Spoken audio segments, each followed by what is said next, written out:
Okey, para pelajar sekalian, hari ini cikgu ada bagi tugasan di rumah betul untuk set 1. So cikgu nak awak buat pemeriksaan kendiri berapa yang betul yang awak dapat. Awak boleh gunakan saya punya LED board untuk mengesan kesalahan awak. Okey, so self check. Kita boleh persilakan start dengan pelajar.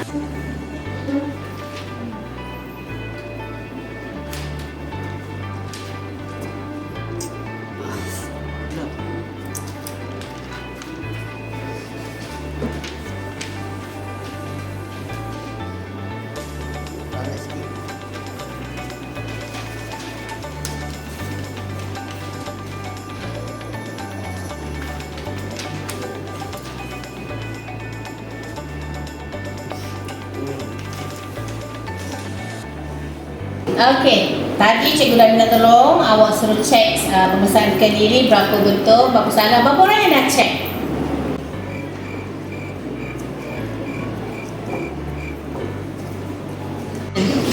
Okey, kelas kita kan ramai, selama 28. Cikgu bukan nak kira satu-satu.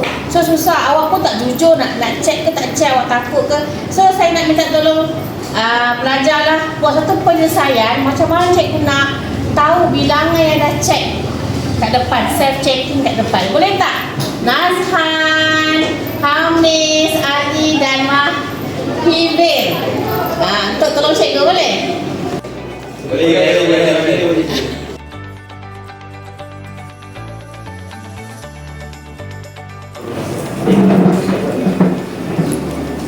Okay, cikgu saya sudah menyediakan satu alat ini untuk menyelesaikan masalah cikgu berkaitan dengan berapa orang yang dah cek dalam kelas. Yes, dah cek dalam kelas.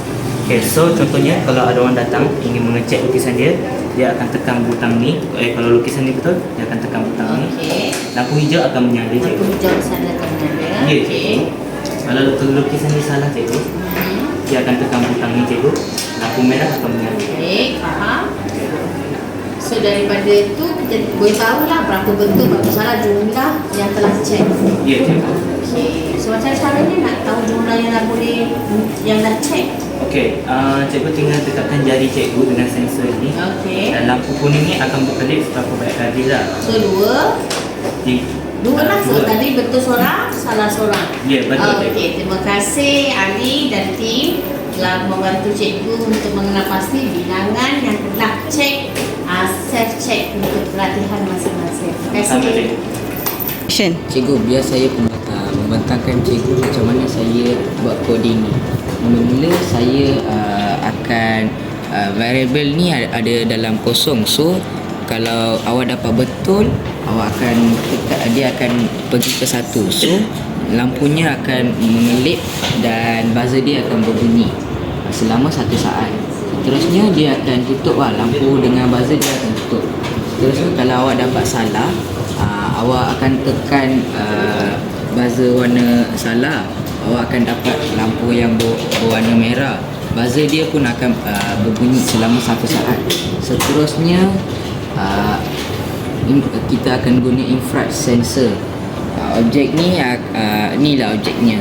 Kalau dia akan mengira total betul dengan salah. So awak boleh tengoklah dia akan totalkan betul dan salah. So kalau kita tengok dia akan tunjuk dua kali.